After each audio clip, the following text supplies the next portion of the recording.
What's up, guys? This video is going to cover the first 3 days of 2025's Advent of Code. I'm going to do this on CodeHS to demonstrate to my students that they can do the same. And for the first 2, it's going to have the code already there. I'll just talk through it. And then for the 3rd, I'll type it out. But don't worry, it's fairly short. Let's take a look at day 1. And its story starts with the story of the overall thing. You're trying to get to the North Pole, kind of like other years. The story for today is that they're solving this combination lock where each command is L for left a certain amount, R for right a certain amount. And when I saw that, I thought, maybe we can get rid of the letters and just turn it into a number. Negative for L, positive or nothing for R.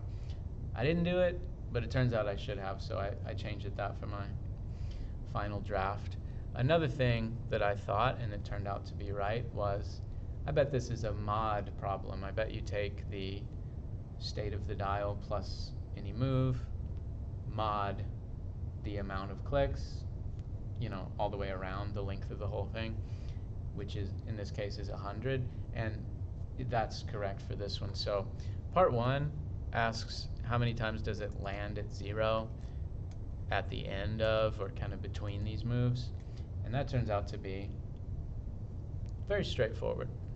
So let's take a look at this. The code is a little less straightforward because this is a version that incorporates part 2 as well. But what you need is this, right? You need to take the state, and when I say state, I mean like the current position, plus the move, which is negative if it's L, and then mod 100 because it goes from 0 to 99. And that, when you add up all the times that it's 0, is it. That's all you need for part 1. But let's look at part 2 because that's when it gets tricky. Part 2 says we want the times that it passed through 0 in the middle of a move, which is still not that bad because you might think, oh, just do div mod and then take like the chunks, like the div part of the mod, and that means it's gone around once. But if you do that, it turns out you're off by 1 quite a bit. And the way they count it is just hard to predict. Like you think, okay, what if I start at 0 and I go all the way around exactly once? Does that count as 2 zeros because I hit it twice, or only 1 because the other one's going to count for the beginning of the next one, or maybe it depends what I do on the next one. And it's really annoying, and if you do this, if you sort of look into the future of what this would be, you'd be like if, and then an if inside of that, and then an else, and then another if. Just no fun. So I saw a Reddit post from user rinse hyphen, congrats to that person out there, who did a really great version, which is like, they called it a quantum dial. Like you keep 2 versions. You keep the state and then like the off by 1 version, and then you just use whichever one is less, because that means you're never over counting. If I start at 0, go all the way around, I'm never counting that as 2 accidentally. So, because then I would also count it as the beginning of the next one if we counted as, you know what I mean? So like, okay, fine. We just keep 2, and this person did it as a NumPy array, which is obviously wonderful, but I wanted to see their idea and then do my own and not just steal their thing, which means I did it as just a couple tuples. So we've got the state is the thing from part 1, the zeros is the full cycles it's gone around, and then I just did an underscore version for the ghost. It's like in Mario Kart when you get the ghost behind you or something. They start at 49 to be 1 off.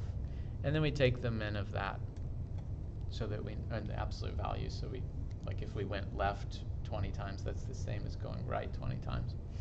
And then you add it on to part 1 because that still counts as, even though it wasn't in here because we're not counting the edges, we're still counting those for the total thing. And then this is my classic. I try to do this on pretty much all the Advent of Code problems, is you have like a thing that handles one, and then you some map of that, or some filter of that, and it's almost always the way to go. In this case, it's got part 1 and 2 combined, so it's like zip star, the way to sort of rotate and get the columns, but that's just being clever. You could just do it as 2 separate things. Now, when you run it, you'll see it gets bigger number for part 2, which is usually how it goes because you're finding more things. But they're not huge numbers. They're not like 10-digit monsters, right? So the performance, even if you do it in a really dumb way, is not a concern. That was not a great problem. It wasn't making me think, oh, I got to tell everybody about day 1. But let's take a look at day 2 and see what it's got. Day 2 is going to say, okay, what if we've got this range of product IDs and some of them are bad, some of them are invalid, they were put there by a mischievous elf who is putting in fun numbers instead of real numbers. And in part 1, it's like doubles. It's like if the first half is equal to the second half. However many digits that might be, it might be 3 and 3 or 5 and 5 or even 1 and 1.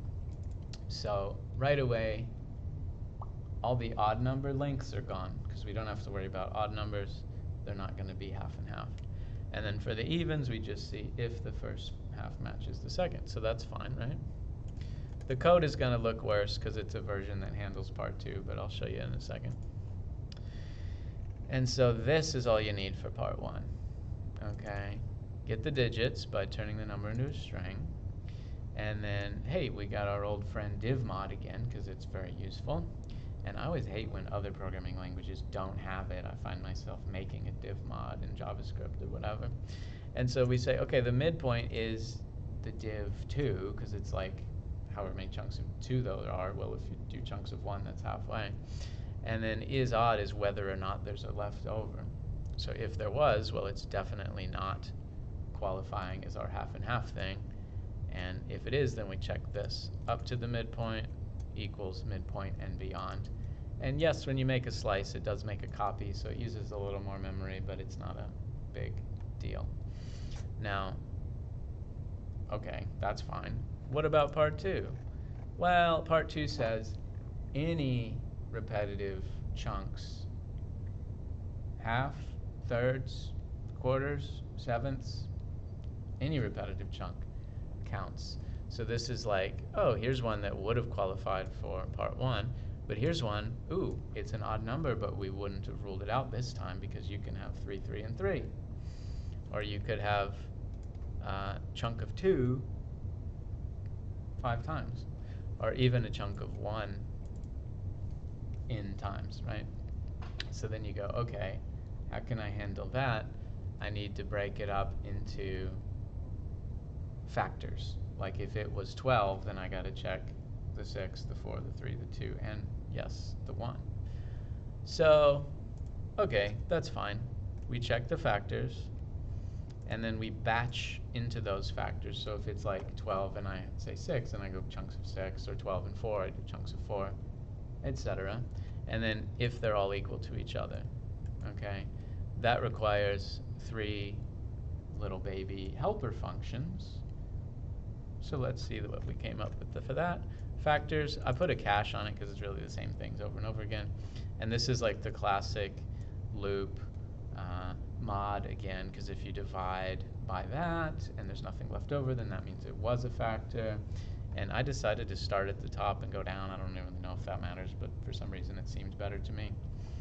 The next one is batched, which I shouldn't have to make because itertools has it, but this CodeHS system is Python 3.10, which is good enough to have the good stuff like pattern matching, but it's not good enough to have this one particular function. And I made a really crappy version of it because their batched can handle infinite, it can handle leftovers, it can be strict if you want. This is just like, hey, give it a slice, done, nothing to worry about. And the reason it can do that is because we've already checked the factors. We already know it's divisible, you know? And then all equal, this one says like, oh, if I've got like a 1, 2, 3, 1, 2, 3, 1, 2, 3, how do I know if those are all equal to each other? It would probably be a lot better to just say the first one and then a loop and then see if they don't equal the first one and then we're false. But I said len of set because that's a lot easier to write. You just say, hey, turn it into a set, and yes, that probably takes some memory and some time, but whatever. Is it exactly one thing? That means they were all the same. And then This, I made a solve function that puts it all together. Quite a bit uglier than the like sum map thing, because these are in need of flattening, because it's like multiple things per row, so then you have to flatten them into one big thing, which is the chain dot from iterable. Apparently, chain, which I always think is going to work, never works, and you got to change it to chain from iterable, so that's a thing. And then you got it. Let's see what the numbers are. If I remember right, they're big. Yeah, they're pretty big, right? Like this is the kind of thing that if we had extremely bad performance, it might slow down. But as you can see, it was fine on the example, and it takes a second for the real data, but it's okay. And when I say a second, I mean several seconds. So maybe our performance could be better.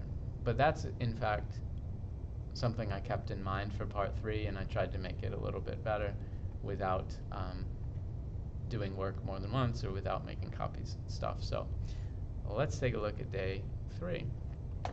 Day 3 says, hey, what if we've got a battery bank with like each row has batteries, and we have to pick 2 from each row, and our total power is as if they were digits, so like 9 and 8, that's 98, or 8 and 9, that's 89, and you have to pick sequentially, not in order with no gap, but in order, so you can't do like 1 in the middle as your first digit and then 1 from before that for your second digit. So how do we do that?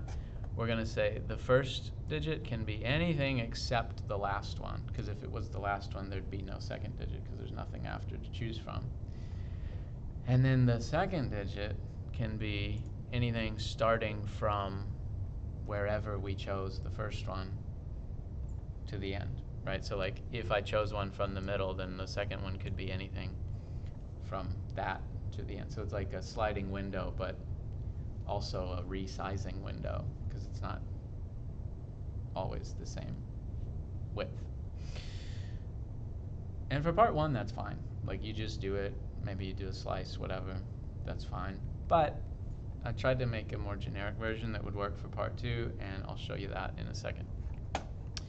So let's get rid of that, and let's do part 3. If I remember right, I kept this blank, and then we'll type it out. I don't think it'll take too long, but who knows. Let's make a main. We're going to read the example first. And interestingly, we're going to keep them as strings. So these are numbers, and they're going to be numbers at the end, but turns out that when you compare or you do the max, that still works, right? Like maybe 0 wouldn't work. I don't remember if 0 is after 9 in the ASCII chart, but they don't have zeros, so it's fine.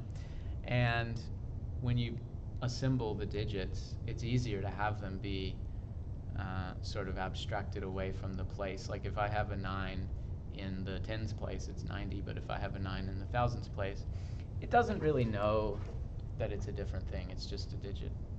Great. I don't know why I'm readjusting my seat here, but let's do it.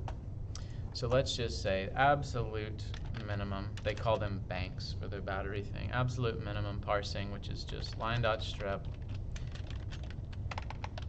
for line in F. And if I print those to demonstrate, you'll see that they are actually one string each if it runs. But a string is a sequence of strings. So a string is a sequence of individuals, which means we can max, we can loop through them, whatever, and not have to change it to like, oh, this is a list of strings. Okay, so there you go. Parsing done. Pretty easy on that one. Now, I decided if I was going to do like, okay, give me like the max of this and then the max of this, I didn't want to make a bunch of copies with slicing, so I decided let's make my own little custom max function. I'm calling it fine bounded max, because Find, like the find method on strings, is going to tell us where it was. Bounded, because we're going to tell it the start and stop, but we're not going to make a copy. Okay, so I'll call it sequence to be very generic, and then start and stop. Okay, now we're going to say, this is going to return a tuple of like the index and the thing, kind of like enumerate gives you, because we're going to use them both, and that seems like something nice. I don't know, it just seems like something Rust would do, you know? Rust doesn't make copies when they slice. I think it's more like a view into the memory, so maybe they wouldn't need to make their own, but who knows? So this is going to return a tuple of index and item. And so we're going to go, okay, result equals, well, start and like the first thing. So this is like the classic, if you have to make a max function in first year programming, you start with the first one, you loop through, and if there's ever a better one, then it takes the spot. And you start with the first one because you can't start with something else, like unless you know the absolute negative infinity value that nothing could ever possibly not beat. But if you pick 0 or something, you might be wrong, right? So let's just say, okay, for, and I'm going to check my little notes here because I did this on the side and saved it.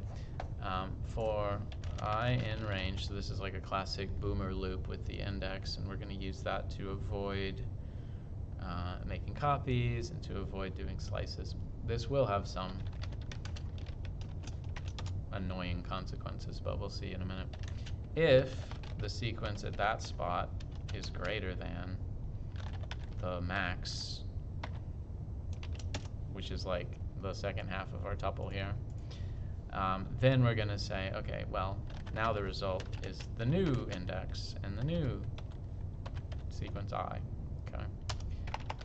And if we found any of those, or even if we didn't, we return the result. So let's say print find bounded max of 987654 from 2 to 4. And then it'll say like, okay, well, that's a 7 because we can't pick these, they're outside the bounds. This guy is it, and there's nothing better in the range that we give it. Okay. So then for part 1, we could say like, okay, part 1, we're going to say, okay, index and first digit equals find bounded max of, wait, it just takes one line, bank from 0 to almost the end, right? And this is what I mentioned a minute ago. I was like, it's slightly inconvenient, because if you were doing a slice, you could say -1 and not have to know the length, but this is not built into our version, our slightly optimized but way less convenient version. And then you say, okay, well, the second one, we actually throw away the index because we don't care about it, but that equals find bounded max of bank starting at the last guy plus 1, because we don't want to use the same thing again, and ending at just the length of the bank, right? Because on the second one, for part 1, we can go all the way to the end. For part 2, I don't know. And then we're going to return int, because these are still strings, first plus second. Maybe. Let's try it. For bank in banks, print part 1 of bank. See if that does the thing that we think it does. 98, 89, 78. Yeah. Great. So let's try it on the big data. And, oh my gosh, I forgot. We're actually going to print the sum, or we'll do like a nice version. Part 1, sum, map, part 1, banks. Hardest thing in the world is closing all of these, but I think I got it. 17376, was that the answer? Yes, cool. Part 2, what if it's a lot more? What if it's 12 instead of 2? So we can't just do the thing where it's like everything but the last character. We have to say everything but quite a few, because you have to leave room for the future ones, right? You have to leave room for, like, if I take the best digit in the second half, then maybe there aren't 11 more in that half, so, okay. However, aside from that, it's the same idea. It's the same idea of, like, do this bounded max thing several times. In fact, in a way, it almost gets shorter because we delete this line here and turn this into a loop, you know what I mean? So there's a way in which you do something a few times with more work than doing it 100 times. Because if it's 100, you just write it once and put it in a loop, you know? So let's make that happen. Let's say they have this concept called joltage. That's the thing they call it. Let's call this joltage, and then it's going to take n, which is like the length. So I'm going to make it work for part 1 again while making it work for part 2. So what did we lose on part 1 is we have to do a loop. So we're going to go for I in range n. And I already hate this because of the single letter names, but we'll see if we can make some better names. This is not going to be called index and first anymore. It's going to be called something and digit, right? Because like this first is like the digit that we added, you know? I'm going to call this previous because it's like the last one, which doesn't make sense on the first one, but it does that for everything after that. So this is going to go previous plus 1, and then this guy is something plus, it's like whatever the limit was on the first guy, shift it over a little bit. So what can we do here? We're going to say previous is -1, and then we'll call it limit. So we'll say like -1, and what's the limit? Well, it's like the length of the bank minus n plus 1. So it's like on this guy was 2, we minus 1, but for this we might minus 11, like to leave room for 11 more, because the worst case scenario is we go all the way to the right, finding a max that is only leaving us 11 more for the future. And yes, that means the future ones would be worse than if we had kept a big batch to work from, but the future ones matter less. When you choose your first digit, that makes a huge difference. Like, you know, the 12th digit on the left is, I don't know, trillions or more than trillions, right? So if you pick a 9 and then you get a bunch of 1s, who cares? That 9 is really significant. So this is going to be limit plus I, because the left side of our window moves a variable amount each time. It might be 1 or it might be more, but the right side of our window moves the same amount because it's based on how far you are from the end.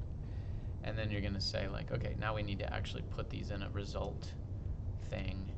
So you could like make it an empty string and then plus equals onto it, or you could make it an empty list and append onto it, or I'm going to make it a list of a known amount and then drop them in as a way of filling it in, you know? I don't know why. It seems nice. You could start with the smaller one and build up. It just, I don't know. It just seems like I hate plus equals and I like equals. It feels less procedural, like it feels like the thing is changing less, even though it's not. I don't know why it feels that way. So then we, instead of plussing it, we join it. And then now we have to get back to where we were, because it was working a minute ago, and then I made it not work by changing it to this ridiculous thing. So let's say, I know I could just do a comprehension, and I keep making use of map and filter. The reason why I do that is because map and filter don't require another name. You don't have to say like X for X and X if X, you know. The name can sometimes be super useful with describing what's going on, or it might need to plug into something later. But if it's not, if you just say put this function across everything, I like to avoid the name, and so I'm going to go with a partial function in order to make a 2 version of this and a 12 version of this. And I don't know why I'm just being silly. Okay, so we're going to say part 1 equals partial joltage in equal 2, and then we're going to try that. See if it didn't ruin it. Amazing. And then we're going to go part 2 equals joltage in equal 12, and then do the same thing. And I hope the performance will be okay. It won't be super slow like the last one was when we got to part 2. Oh, I can't copy paste because I can't change the dang text. Hey, look at that.